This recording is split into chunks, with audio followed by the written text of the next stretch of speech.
कहानी दिलचस्प और प्रेरणादायक होगी। एक छोटी बच्ची का बड़ा सपना। गांव के किनारे बसा एक छोटा सा घर जिसमें रहती थी 8 साल की नन्ही बच्ची परी। परी का चेहरा हमेशा मुस्कान से खिला रहता था। वह बेहद चंचल और समझदार थी। उसके माता पिता खेतों में काम करते थे और परिवार की जरूरतें पूरी करने के लिए दिन रात मेहनत करते थे। परी का सबसे बड़ा सपना था पढ़ाई करना। वह अक्सर स्कूल जाते बच्चों को देखकर सोचती, क्या मैं भी कभी स्कूल जा पाऊंगी। परंतु उसके घर की स्थिति ऐसी नहीं थी कि वह स्कूल जा सके। गांव में लड़कियों की पढ़ाई पर ज्यादा ध्यान नहीं दिया जाता था। उसकी मां कहती, बेटी हमारे पास इतना पैसा नहीं है कि तुझे स्कूल भेज सके। तुझे घर के कामों में हमारी मदद करनी चाहिए। लेकिन परी का जज्बा अडिग था। वह रोज गांव के स्कूल के पास खड़ी होकर बच्चों को पढ़ते हुए देखती और उनकी किताबें सुनने की कोशिश करती। एक दिन उसकी मुलाकात स्कूल के एक शिक्षक से हुई। वह शिक्षक रमेश जी गांव में बच्चों को मुफ्त में पढ़ाने के लिए मशहूर थे। परी ने अपनी इच्छा उन्हें बताई। रमेश जी ने उसे प्रोत्साहित किया और कहा, अगर तुम्हारे माता पिता मान जाएं तो मैं तुम्हें स्कूल में दाखिला दिलाने में मदद करूंगा। परी ने अपने माता पिता से बात की। शुरुआत में उन्होंने मना कर दिया, लेकिन परी के बार बार समझाने और रमेश जी के विश्वास दिलाने पर वे मान गए। परी ने स्कूल जाना शुरू कर दिया। वह पढ़ाई में बहुत तेज थी और हमेशा अपने शिक्षकों से सवाल पूछती रहती थी। स्कूल में बच्चों को पढ़ाई के साथ कई और गतिविधियों में भाग लेने का मौका मिलता था। परी को कहानियां लिखने का बहुत शौक था। उसने अपने स्कूल की लाइब्रेरी से कई कहानियां पढ़ी और खुद भी लिखना शुरू किया। दिन परी की मां बीमार पड़ गई। घर की जिम्मेदारी परी पर आ गई।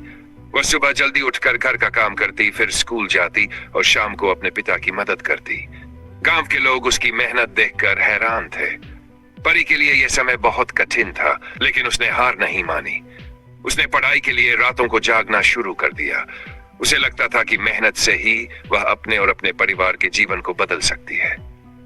पहला बड़ा मौका। स्कूल में एक कहानी लेखन प्रतियोगिता होने वाली थी।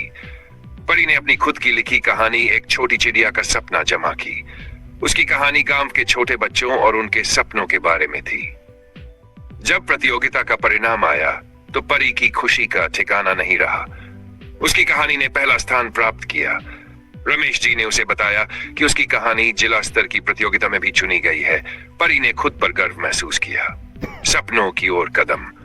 परी अब पूरे गांव में मशहूर हो गई थी। उसने अपनी पढ़ाई के साथ साथ लिखने का सिलसिला भी जारी रखा।